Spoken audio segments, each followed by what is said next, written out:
This holiday, would you rather buy this TV or get one for free? For a limited time only, bring home a free 43-inch Samsung Smart TV when you sign up on Link with DTV Plus today.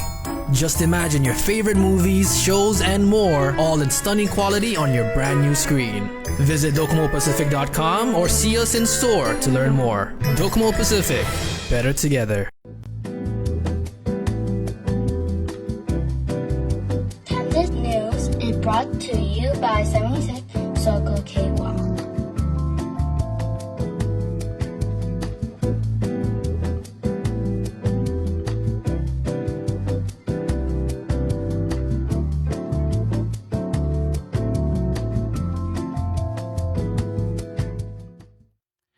Good afternoon. It is 1:14 p.m. on Saturday, January 4, 2025, and stateside in Washington, D.C., it is January 3, and January 3 is when members of Congress went to elect the new Speaker of the House. Mike Johnson was reelected as the Speaker, but that was not the showstopper. The showstopper was, and thanks to MSNBC, who placed this footage on TikTok. I'm sure there's other footage of this because this is now viral. The showstopper was Congresswoman Stacey Plaskett of the U.S. Virgin Islands. She stole the show after the election of the Speaker because, she raised a question to the parliamentarian of the House, which forced the parliamentarian to answer why the delegates from the territories were not called during the roll call for Speaker so that they could vote for Speaker of the House. And she forced an answer. And what's surprising, I think, is that on a subject that should not be partisan, there was a partisan divide. And I'll show you this video. I've since reached out to Congresswoman Kimberlyn King-Hines from the CNMI and Congressman Jim Moylan from Guam to find out their reaction to Ms. Plaskett, how they reacted live when they were on the floor, if they were on the floor while this was happening, and whether this is something that they're going to work together as territories along with the District of Columbia to get us in the territories representation. Right after I play you this short video, we'll cut to a very short commercial break, and then right after that, we're going to bring on for Two Sides of the Lightbulb, hosted by Carlos Pangelinan and myself.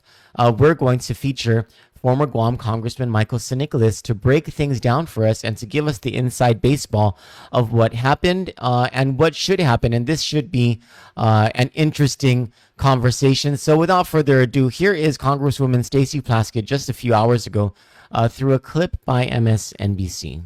For what purpose does the gentlelady from the Virgin Islands seek recognition? Speaker, I have a parliamentary inquiry.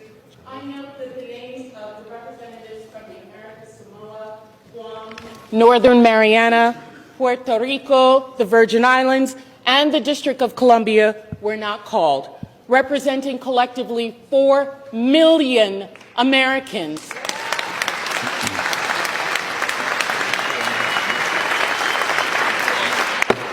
Mr. Speaker, collectively the largest per capita of veterans in this country. Does the gentlelady have a parliamentary I asked inquiry? why they were not called. The House is not in order. Have some respect. It's not Mr. gonna be that.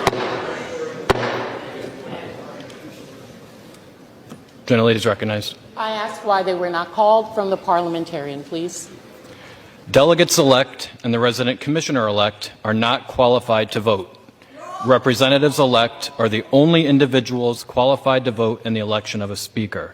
As provided in Section 36 of the House Rules and Manual, the speaker is elected by a majority of the members-elect voting by surname. Thank you, Mr. Speaker. This body and this nation has a territories and a colonies problem.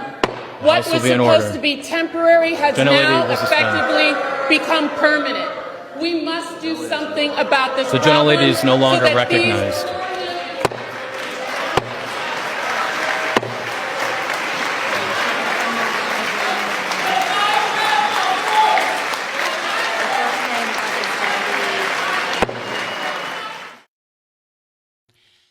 was a very interesting scene because if you recognize who those people are and you hear the voices in the background, as soon as Stacey Plaskett made the case for the fact that the territories by per capita have the highest enlistment rates and the highest number of veterans per capita across the nation, she was jeered.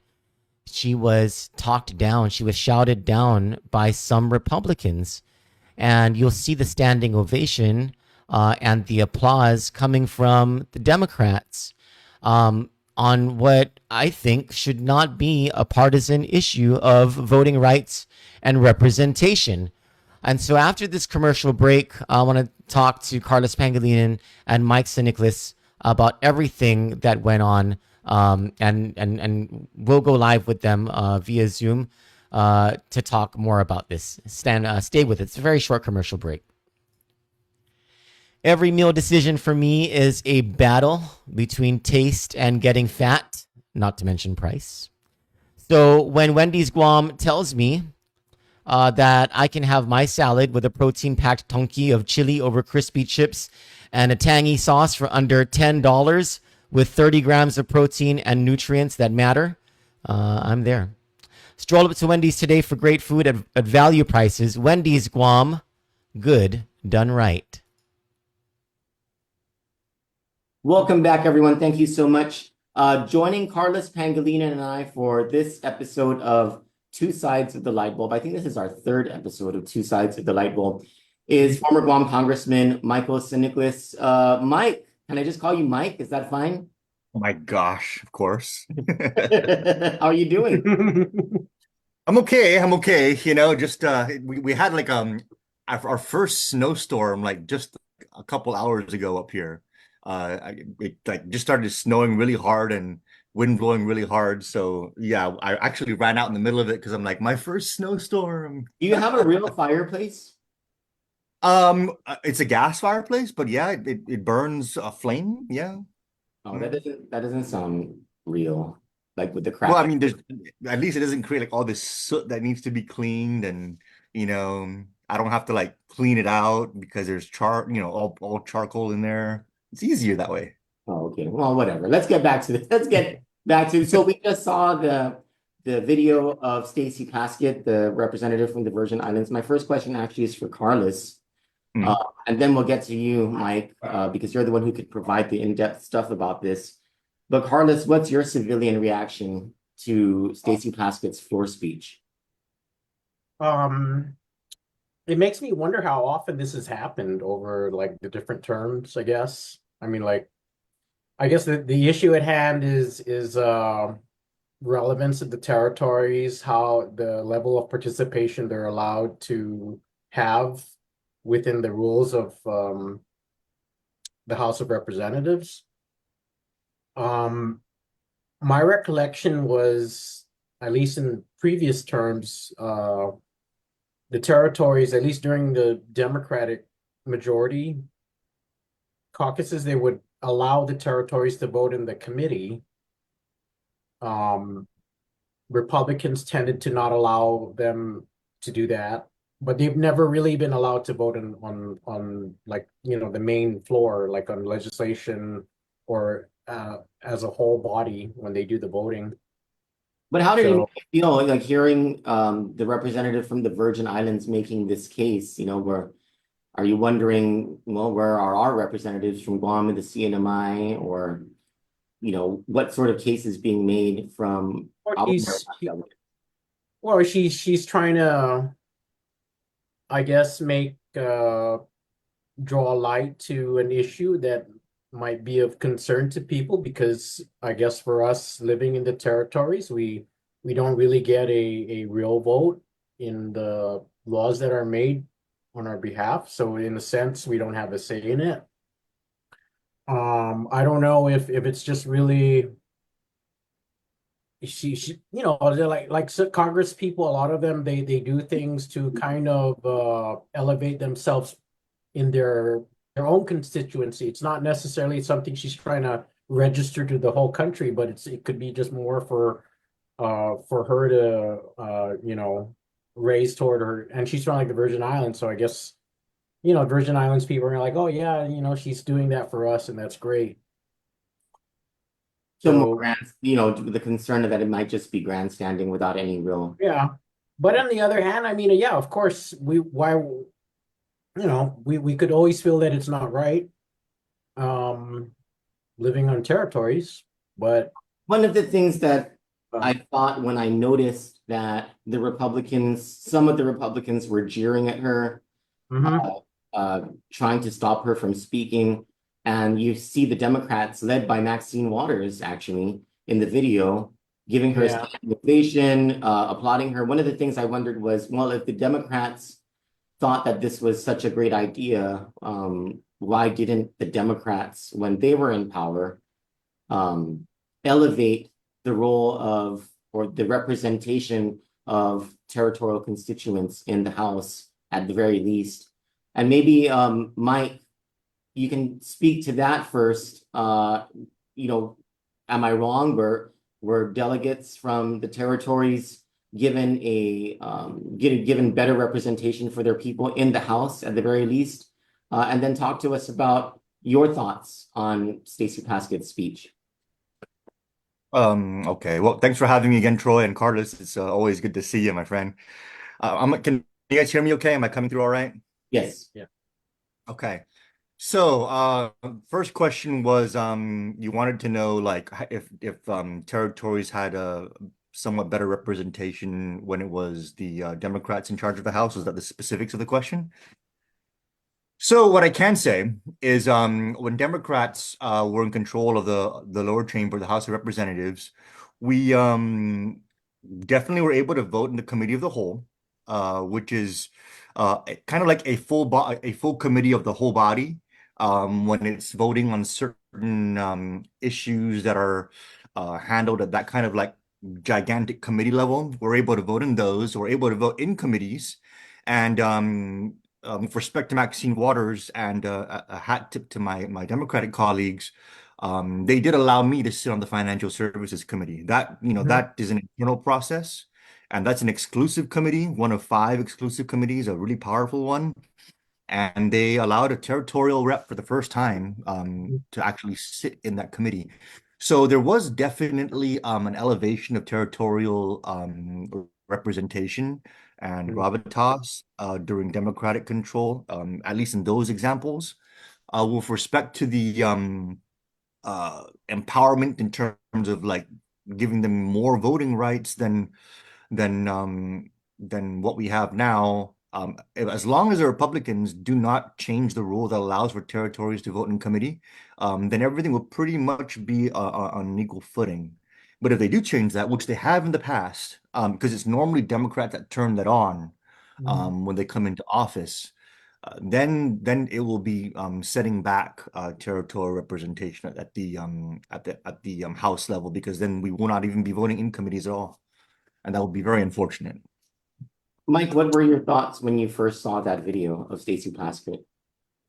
Stacey is iconic. She carries herself extremely well, is very poised, a powerful speaker.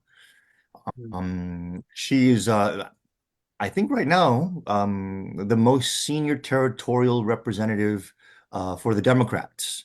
I believe Congresswoman Radewagen may have more seniority than she does. But Congressman Khalili used to be the senior territorial rep with the Democrats. But Stacey now fits into that role nicely, and she did something today that I think needs to be done, Mhm. and needs to be done as often as possible to keep the messaging and the issue uh, relevant, but not overdone to the point where it becomes like just another, just another, oh, here they are again, those territories kind of thing, you know? Yeah. So there's always got to be that delicate balance because, I know that the question becomes, oh, why isn't this done more? And, arguably it technically can be, but my goodness, the worst thing that we can have happen is for territorial representation to all of a sudden become or the topic of it to all of a sudden become a routine kind of discussion.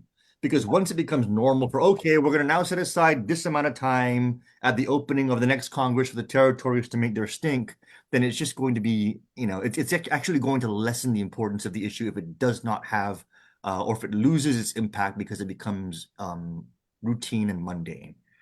And so her doing what she did today, and then the way that it was handled and received by both sides of the aisle, I found it to be very eye-opening Mhm. and just it kind of took my breath away because there she was, and what she did was she called attention to herself in the middle of the election of speaker proceedings. Yeah. And I can tell you right now that when we're doing business on the House floor, everything is very structured, very regimented.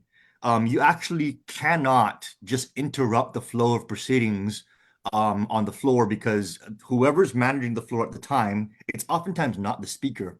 It's a designee by the speaker. So whoever's managing the floor at the time, running the legislative business for the day, they're literally, if you watch it on C-SPAN, they're literally given index cards left and right, one after the other, by the staff who are giving them the talking points on how to move the floor forward. And so you cannot just interrupt proceedings normally like that. But However, one exception is, I'm sorry, Carlos, go ahead. from her end, though, is this something that was probably planned and with her own caucus, or is No, it no, something well, spontaneous? it partially was. It partially Yeah. was. But in this instance, she was able to do it because since they're electing leadership, there is no script. Mm. You never know if you're going to um sorry, I gotta notice here. You never know if they're going to nominate a different person. When I was coming into office in the 118th Congress, there was some members who could not support the speaker who eventually got nominated at the time, Nancy Pelosi, and so Mhm. some people were nominating other names in order to just put out a different name for the vote rather than to vote for who was on the list. So these initial proceedings to elect the Speaker of the House, that's like the one window that you have to kind of go with the flow on the proceedings because it's kind of wide open. You don't know what's going to happen. And so what she did was she raised a parliamentary inquiry, and you guys are familiar with how that works. It's almost like a point of order in the legislative floor, and basically was saying, Mr. Parliamentarian, I have a question. And so, because the proceedings are open, he had to entertain it because he didn't know if this was somebody who had a question about nominating somebody else or the impact of their vote. And especially because there was new members being sworn in this very session, you're entertaining everybody in this one instance. And so she used that to be able to interject herself into the proceedings. He asked her, what is your parliamentary inquiry? As in, what's your question to the body? What are you trying to find out?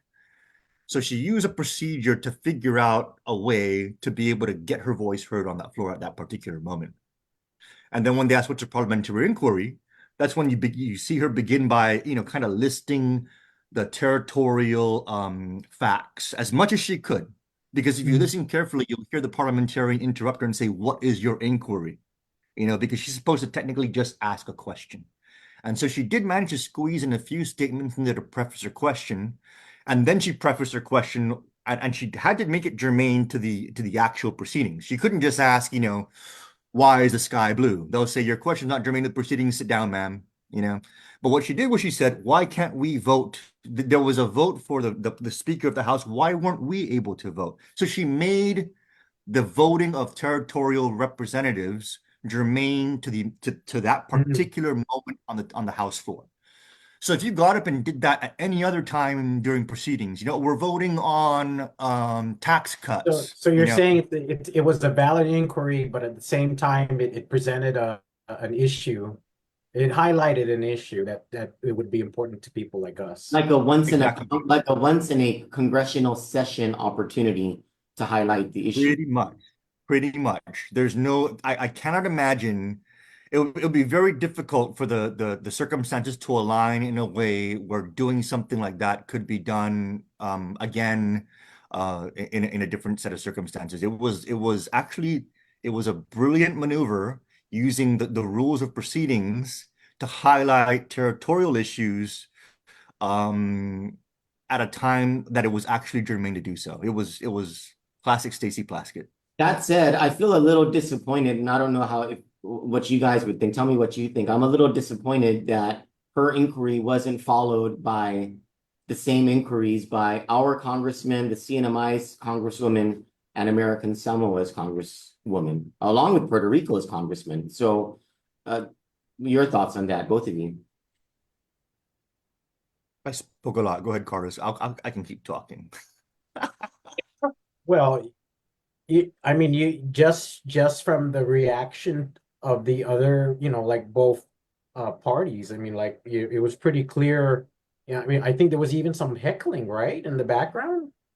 I don't know if I heard It that came from correctly. the Republicans, yeah. It would be very interesting to hear what people like Congresswoman Radawagan, who's I guess the senior Republican territory delegate, would have to say to that, and even our own James Moylan. Like this is your party. What's with the heckling and what you know I it's like it's kind of like that thing that I mean, we've known this for years, what the positions of the parties were with respect to territorial participation and voting, but now it's just brought it to a whole new level of that awkwardness for them being the Republican Congress people. It's their side, and I guess the onus is on them to do a little bit more to educate and you know advance. But at the same time, I'm thinking, and Mike, Congress, Mike, you probably know more than we would. What are some of the risks that would be presented in this taking such a, how should I say, Out of step. gutsy move, I mean, to warrant such emotional responses from the other Congress people, both Well, in yeah, there's several things to talk about there.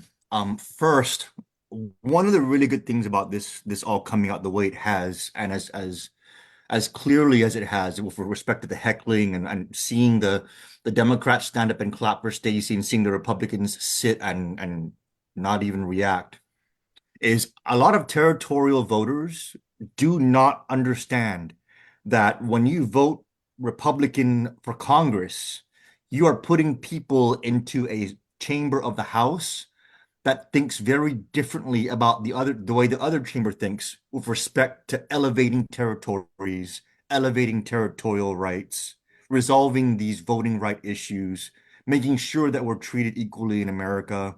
Um, I mean, I don't bring this up. I definitely didn't bring it up as much as I could have when I was in Congress because those are fighting words, And so what we definitely can have that conversation as members, but then we're going to be shooting at each other for the remainder of the entire Congress.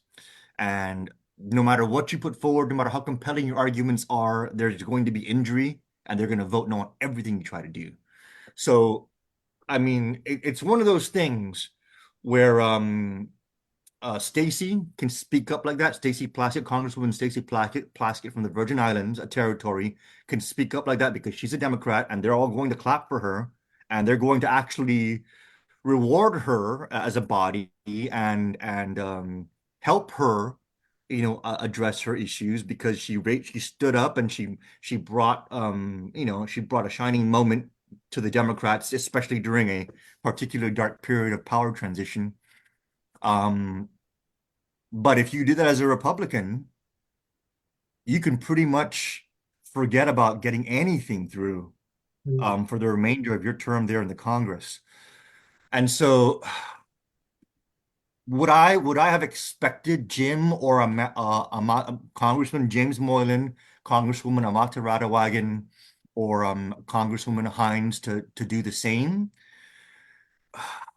on a strictly speaking practicality basis as a former member?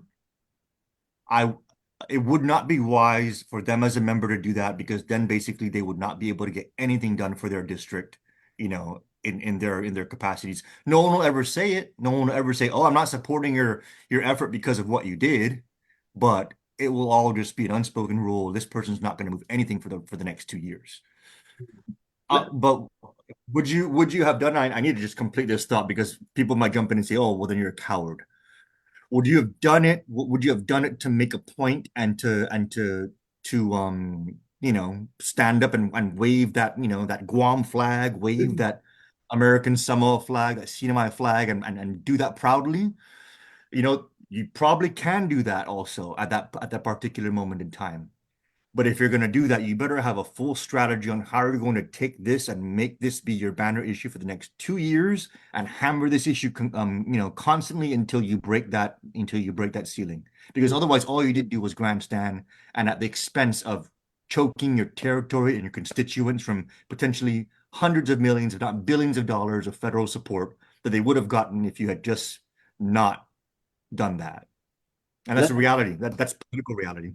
let's talk about the two facts that she brought up, and we'll talk about the two facts separately. The first fact that she brought up was we are delegates who represent 4 million Americans. I just looked it up, 3.2 million Americans in Puerto Rico, 159,000 in Guam, 60,000 in the CNMI, a little less in American Samoa, 100,000 in Virgin Islands. So it's when you round up, it goes to 4 million. Not to mention all of the islanders who already live in the states, but they're already represented in whatever states they are in, right? So she brings up 4 million Americans living in the insular areas. I just looked up the population of Hawaii. The population of Hawaii is, I think, 1.3 million. Yeah, 1.4 million people in Hawaii. The population of Idaho, 1.9 million. She makes quite a case, at the very least, for Puerto Rico and collectively for the insular areas, as to why, at the very least, these insular areas cannot have a vote for Speaker of the House. And this is not to mention, votes on the floor, representation in the Senate, electoral college representation for the presidency, etc., right? But, your thoughts on this fact that she brought up, 4 million not represented, at the very least, for consideration of who should be Speaker of the House. So she's completely right. I mean, all of her facts were solid, and her rationale and the emotional response that you get from those realizations is all well placed, and she's absolutely correct. The issue at hand is, we can raise the point, we can raise the question, but are we prepared to take the steps, the actual procedural and legal steps that have to happen in order for us to address what is being raised as a concern? And if you're unprepared to do that, then you're raising a concern, and you're kind of throwing something into a void. And again, there's risks to that, because if you overdo that, then you all of a sudden make the issue, you deaden the emotional impact of something so significant. That being said, if I was on that floor tonight, and Stacey raised that, I would have immediately followed up right behind her, and I would have raised my own parliamentary inquiry.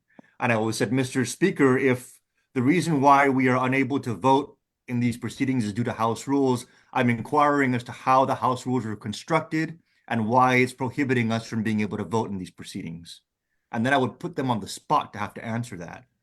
Well, what happened is, the person who's handling the proceedings would very unlikely be able to answer.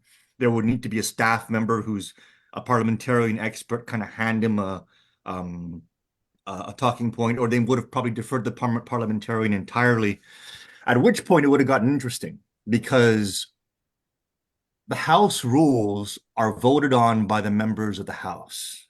It is those same House rules that decide whether or not we can or cannot vote in committee. If the House rules can extend to us the right to vote in committee, why can they not also extend to us the right to vote for Speaker? And that would need to be very clearly articulated and very clearly explained. If someone were to raise the parliamentarian inquiry that I'm suggesting, that I would have raised tonight, and honestly, that I really think Jim should have raised tonight, because Stacey opened the door to something, and this is probably a lack of territorial coordination or maybe a disinterest in the other territories, because Stacey does reach out. She does reach out to other territories. She probably did say, "I'm going to do this, guys. You want to get behind me on it?" And they probably said no. But that's all extrapolation. I could be wrong. But if the territories had lined it up, she could have done this first and raised the question she just raised. The question I'm following up with could be followed up with, and then someone else after that response, we could have prepared a whole different lineup that ultimately could have been the final person asking the final question. Mr. Speaker, if we resolve these issues in the manner that you are clarifying for us, will we then be able to vote for Speaker? And then at that point, they would have had to say, yeah, if you do this, this, and this, then yes, you will be allowed to vote for Speaker. Well, what would have happened was they would have put onto the legislative record a path to voting, at least for that particular officer position. If the questions were lined up in a certain way that kind of broadened it more, then they might have even broadened the scope of how that particular question could have been answered. And so, and that would have been incredibly powerful, because it would have given an on-the-record path to being able to move that particular empowerment for territories forward. And doing that, especially in this time, the votes are so close that even just a handful of territories can swing the election of the presiding officer of the House if they were allowed to vote. So circling all of that back to Stacey's facts, her facts are correct. Those people, us, we people who call territories home, there's a lot of us. There's more of us than there are in a certain number of states. Our voting rights are severely suppressed, if not entirely suppressed, depending on who's in power, relative to those other American citizens. And we are as much American as they are. We've lost sons and daughters and made the ultimate sacrifice. And we wear gold stars and we bleed for the red, white, and blue, and everything, all of that makes everybody, all of that makes everybody an equal American. And yet we are not represented as equal Americans. Her facts are correct. Whether or not we're willing to make the necessary changes and go beyond just a talking point, it's going to require coordination, strategy, everybody working together, and I really hope that we can get to that point, because that's how change happens. Carlos, you made the point in our private chat that the constitutional writers never envisioned permanent colonies or permanent holding of territories. So in light of the 4 million of us, it's like this. I mean, the Constitution is pretty straightforward, right? You have an executive, you have a legislative, and all of this centers around actual states. Each state has 2 senators and a certain number of House reps. And I think, just to play devil's advocate, like, I guess Stacey's, or Congresswoman Stacey's, is it your intuition, Mike, that because obviously within the framework of the Constitution, states are the ones that have to be represented to vote on legislation that affects the whole country. But there's nothing in there that discusses how a committee is formed, how the rules are established, or who's even going to be the officers of the House, who's going to be the Speaker, who's going to be the rules chair, etc. So I guess that's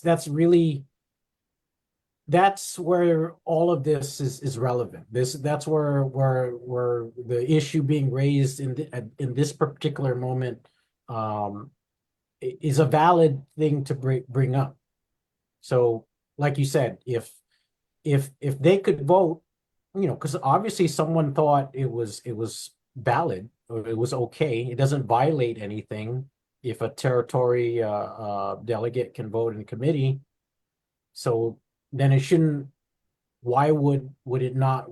I guess it's just really a matter of whatever the majority decides, they decide. But the question itself is now thrust, and at some point has to be answered by someone. Because there has to be a response to it. And if it's not going to be the people that make the decision, it could even be our own silent reps from the territories that are not saying anything about it. Like, are you gonna push this a little more so we know for sure? At least we know where we stand as territories. Mike, is the dirty little secret in Congress, but from your experience, that the apprehension on giving territorial delegates voting rights in Congress has more to do with how the voters in the territories have elected, Republicans in this term and Democrats in this term, and how they're just not so sure, granting territories full representation in the House and even representation in the Senate might offset the power of one political party against another nationally. Well, there is some history to that question because that was one of the holdups for Hawaii and Alaska coming in as voting jurisdictions. I believe Hawaii was it Hawaii or was it Alaska that wasn't let in until the other one became available as a state, and then they let them both in to try and balance the power. And then what happened was it ended up flipping. One became more of a Democrat jurisdiction, the other one became more of a Republican unexpectedly. And so yeah, that balance of power thing is it's not a dirty little secret. It's a secret that has historical basis. But what I would say today is that it doesn't really hold water because our territories have a history of electing different parties into these federal positions. The CNMI just elected a Republican after what I think 14 years of clearly Sablan being part of the time an independent and then caucusing with the Democrats, and I think actually becoming a full Democrat during his tenure. I was a two-term Democrat, following a 16-year Democrat incumbent, following a 10-year Democrat incumbent, and now we have a Republican representative who's just been reelected to a second term. So, and then we have Puerto Rico, the largest territory that has Republican representation. But it's the Democrats that want to bring Puerto Rico in and let Puerto Rico vote, So if that historical base, that secret of historical basis is on the minds of anyone, I wouldn't be able to really figure out how they're rationalizing it given the actual electoral facts. There's no particular risk to any specific party getting a power edge if they let all of the territories in, because our voting histories are very fluid between both political parties. What I do want to add on to is something Carlos mentioned earlier, was that there was an article, I forget which news source it was. Of course, I always do Kandit, okay? So I'm an absolute Kandit fan. But you guys aren't covering the national stuff until unless we're talking about it like this. And there was actually national coverage when there was talk floating around about Speaker Johnson getting reelected. And in this article, there was coverage of how he spoke with Elon Musk. And he told Elon Musk, he said, "Do you want the job?" And then the article went on to how Elon Musk could technically be elected Speaker of the House. And then there was also conversations, I think a couple months ago, several months, or was it? It was a while ago when there was congressional gridlock. I'm sorry, that was quite a while ago. And an article talked about how Donald Trump could potentially be elected Speaker of the House. And so it really brings to light the fact that the position of Speaker of the House is, as Carlos mentioned, it's not a constitutionally enshrined position in terms of how to obtain the office. And if it's not constitutionally enshrined in obtaining the office, if you don't have to be elected by the American people to hold the office of Speaker, then why on earth are territorial delegates unable to participate in the proceedings? So it's almost like the Roman Curia or the conclave, where the bishops are just picking their own bishop to be pope, when in reality it doesn't necessarily have to be a bishop to be pope. Oh yeah, huh? Well, that was definitely what those articles suggested. But in the context of our discussion here right now, it underlines the fact that you're excluding territories from being able to vote for an officer position that doesn't even need to be voted on by the American people. So where is the logic in that? Technically, as a delegate in this house, as a non-voting delegate in this house, voting for a position that doesn't even need to be elected by an American voter, surely then, if this house at least has any respect for me being here, I should be able to vote for that officer position, regardless of the voting status of my constituency, because their voting status is irrelevant to who holds that officer position. Well, And so those are the kind of things that could have been brought up tonight if the territory is just coordinated and if things lined up the way they should have. well, Let's let's sorry, go ahead. let's analyze this. So there's Radawagan, Republican, Moylan, Republican, King and, Hines. and Hines, Republican. So that's at least three. I don't know what I guess the delegate from USVI is a Democrat. So that's how many of the Democrat. Puerto Rico, because I know that they're not always Republican Democrat there, right? It's like a statehood party or something like that, or so. Yeah, there's multiple political parties in Puerto Rico. Their resident commissioner is Jennifer Gonzalez Colon. Is that the same Yes. non-voting? Yeah, that's their delegate. But I guess the relationship between Puerto Rico and the Republican Party isn't all that great these last couple of years. So I don't know how would they have voted. I believe she's a Republican. She's always on the Republican side of the house. I'm looking it up. But I mean, at least with the smaller territories, that would have been two off on two for Johnson. yeah, she is. Yeah, Congresswoman Gonzalez Colon is affiliated with the Republican Party and the New Progressive Party. So yeah, no, she's Republican. She's always been. So it could have helped him if they allowed. Well, yeah, I mean, so Congresswoman Gonzalez Colon is also a very senior Republican, and she's the leading Republican delegate, right? I mean, in terms of population, she represents the greatest territorial constituency. Take note. She's very outspoken. If you go and research her campaigns and her firebrand, she's a powerful voice in terms of politically expressing herself. But if you observe in the Republican Party, she has challenges, and it's not because she's incapable. It's because it's just that particular at the national level, the party apparatus on the Republican side is not as open as the Democrats are in terms of territorial empowerment politically, and inclusion and voting. Ballotpedia is saying that there's a new resident commissioner, a Democrat, Rico Pablo Jose Hernandez Rivera. He assumed office on January 3, today, in the States. Oh, so he just got sworn in. Yeah. So I mean, that just underscores too. I mean, look, she was a Republican for the last, I believe, 8 years, 6 or 8 years, and now the new guy coming in is a Democrat. So it's almost like a handoff from Kandit to a Republican, and now a handoff from a Republican to a Democrat on Puerto Rico side. So they have that whole question of balance of power it's just too fluid at this point for territories for that to really be holding the issue back. I think it's just a lack of a path forward. I think one of the other things too that could hold it back is when you're a representative in the House, you're representing a district, right?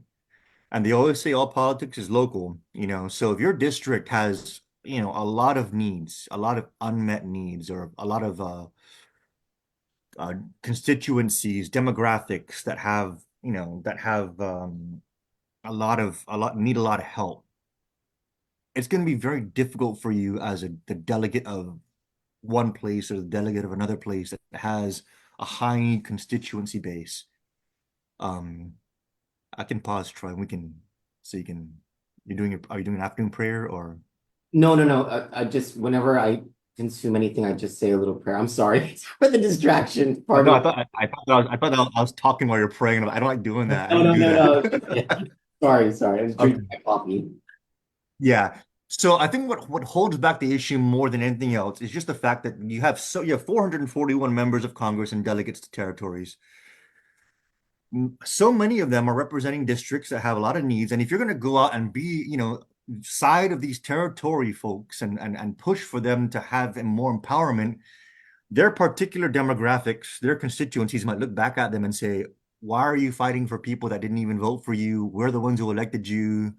You're too worried about territorial empowerment. You're not even dealing with, things here back home. So I think those are the kind of things that get in the way more, and that's why it's behooving to the territorial delegates to become more artful in how they maneuver the territory issue, so that it doesn't become something that makes members look like they're neglecting their own constituents You don't Which want is it to what you become a did. liability.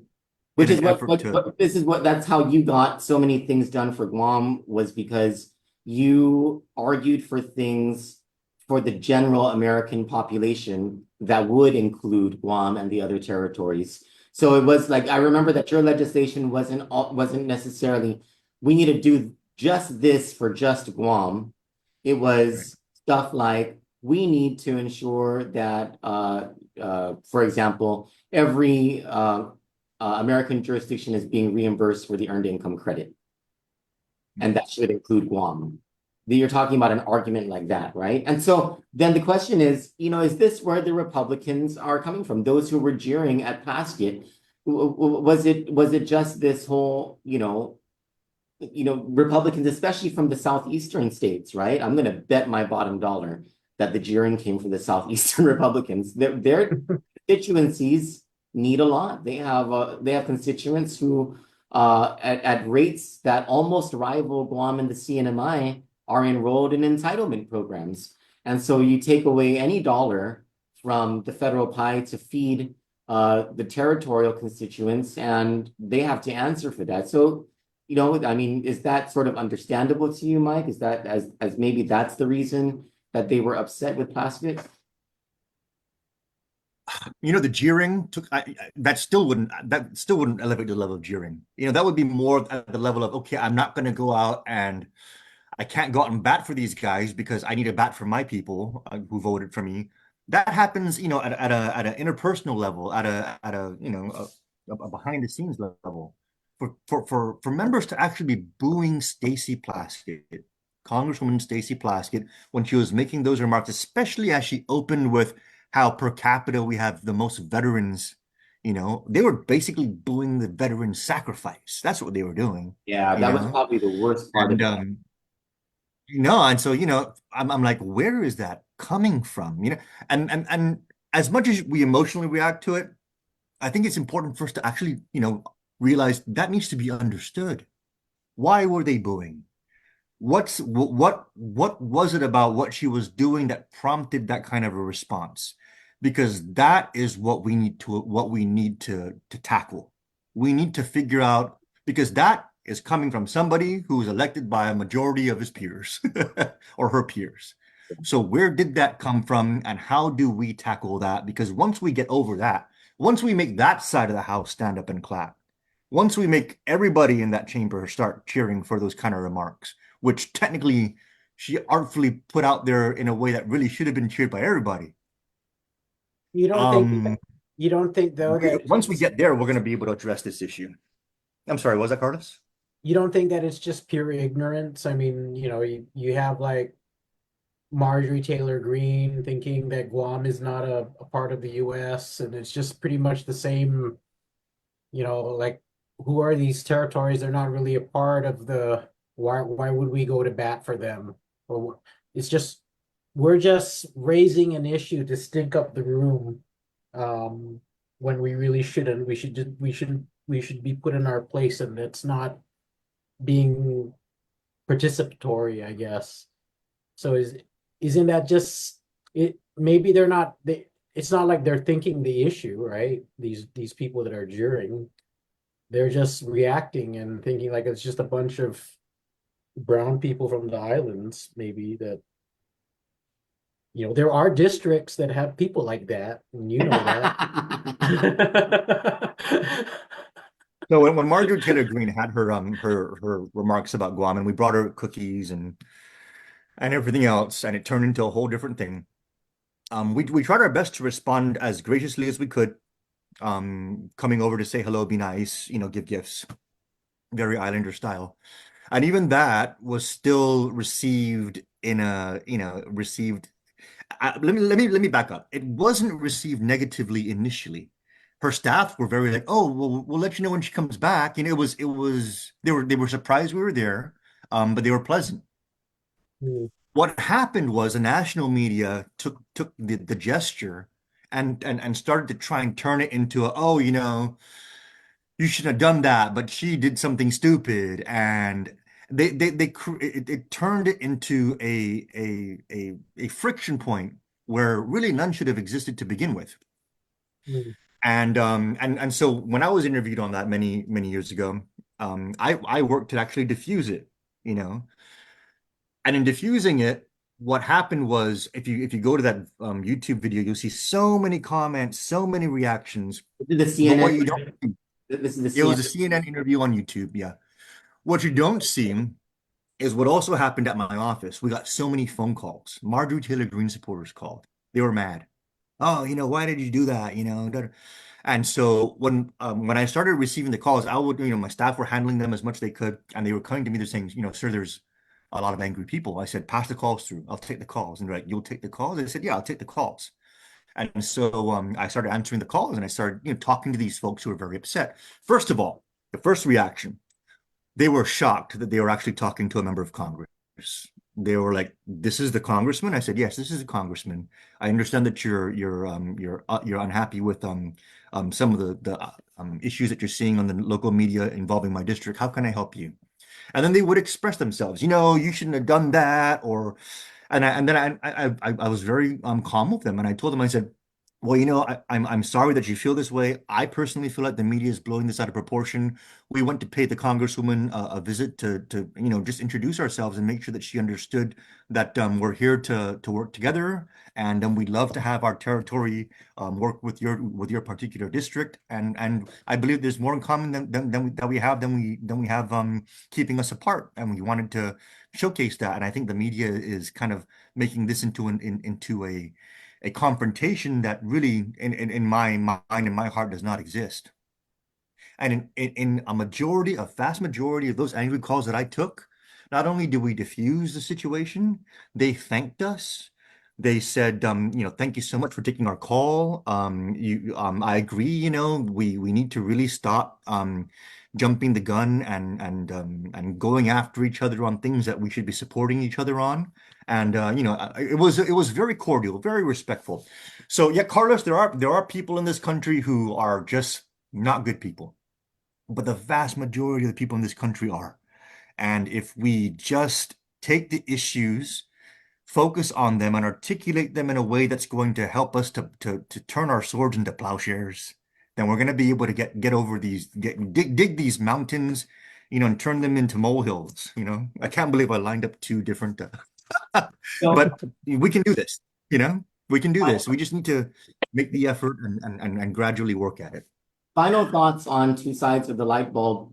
Should they, and why should they, if so, or why should the delegates from Guam and the CNMI engage with Stacey Plaskett and move this agenda that she's brought forward on the first day of Congress?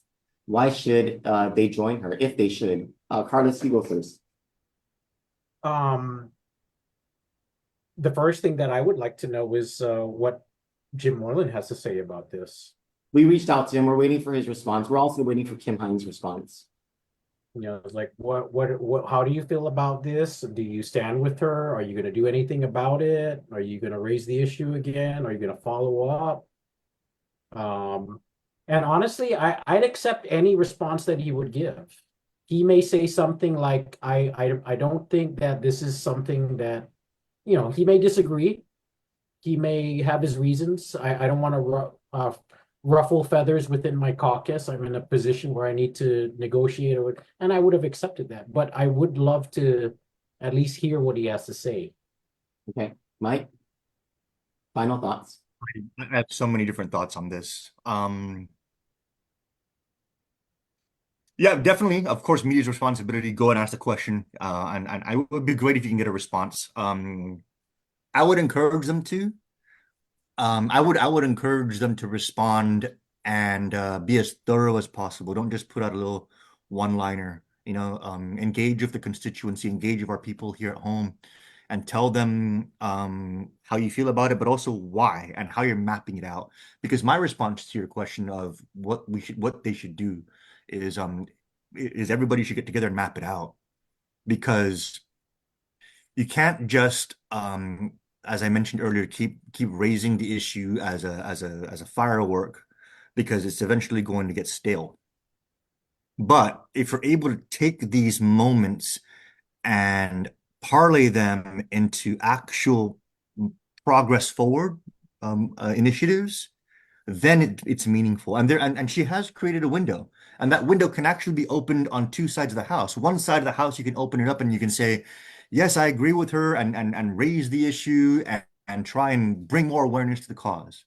The other window that you can open is you can open that window and you can go to Jim can go to his colleagues, Congressman Moylan, the other Republicans go to their colleagues, and they can say, Congressman Plaskett has put a big red bullseye on my back, Mr. Speaker, and we took one for the team, but this is what my district needs now as a result of that. If I want to stay in this office, you need to help me with XYZ, SSI. Give me SSI, give me radiation exposure compensation.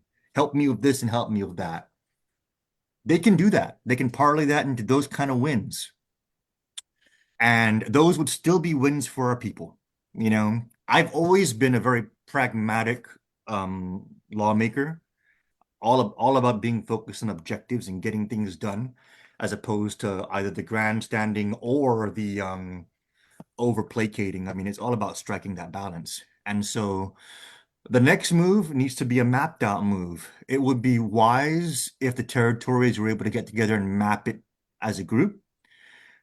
It would make a lot of sense if, at the very least, the Republican territorial delegates got together and mapped it as a group and came up with a laundry list. They can use this as a window to get things done for our people that probably might have more chance of happening as a result of this occurring. And they can also map out bigger picture things, like mapping out actually getting a vote for the Speaker of the House. Because if we can have Elon Musk sitting there, then certainly territorial delegates should be able to vote on that at the very least. If you can have anybody who hasn't been elected into office sitting there just by majority vote of the members of the House, then that's not something that has any kind of constitutional protection as far as placing the person into that seat and who should be allowed to participate in that. And so they can probably move that issue forward. One of the things that I introduced when I was in office was trying to get territorial representation in the Senate, which I think would be huge, because these delegates, look at how we're talking about delegates now. If we did not have delegates, non-voting that they are, if they weren't in the House now, this wouldn't be a talking point, and territories would be even further in the dark. How much light are we losing out on not having even delegate territorial representation at the Senate level? We really don't know because we're not there, but it's obviously quite a lot if you can imagine how much we'd be missing out if we weren't here at the House level. They can work on that. They can say, hey, Mr. Speaker, if we want to kind of move past this issue, or like try and placate our constituency on this issue because it's really blowing up back home, can we get territorial delegates into the Senate? It's a no impact issue in the House, but if we can push this into the Senate side and get that there, it will be a breakthrough win for the Republican Party. We'll be able to showcase that we're the party that brought territories into the Senate. President Trump can sign that bill, and we can flip this issue on its head and all of a sudden be the party of territories. Those kind of conversations can't happen. Basically stealing it away from the Democrats. There's all kinds of ways to move this. The worst thing they can do is nothing. And so that's my takeaway from this. Do something with this, because these are the kind of things that open up channels for movement. And once those channels for movement open, if you're effective and if you're savvy, you'll take it and you'll get what you can with it. And that's what I encourage them to do. So it sounds like you think that there's a real opportunity to move something here. You you can definitely create one. Go back on that TikTok video that circulated on Congresswoman Plaskett saying that and look at the numbers. And then just screenshot that and send that to your colleague and say, man, this is going all over the country.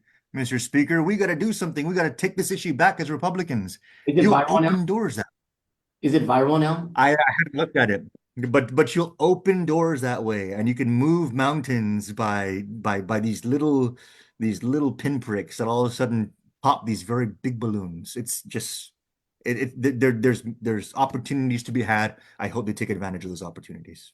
Former Guam Congressman Nicolas, thank you so much for joining Carlos Pangelinan and I for Two Sides of the Lightbulb. This has been an educational and engaging conversation, and we appreciate it.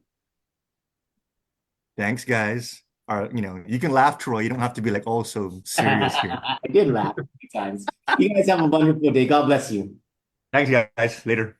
On Kandit News, we are Carlos Pangelinan and Troy Torres for Two Sides of the Lightbulb, joined by Congressman Nicolas. You all have a wonderful day. God bless you, and we love you all.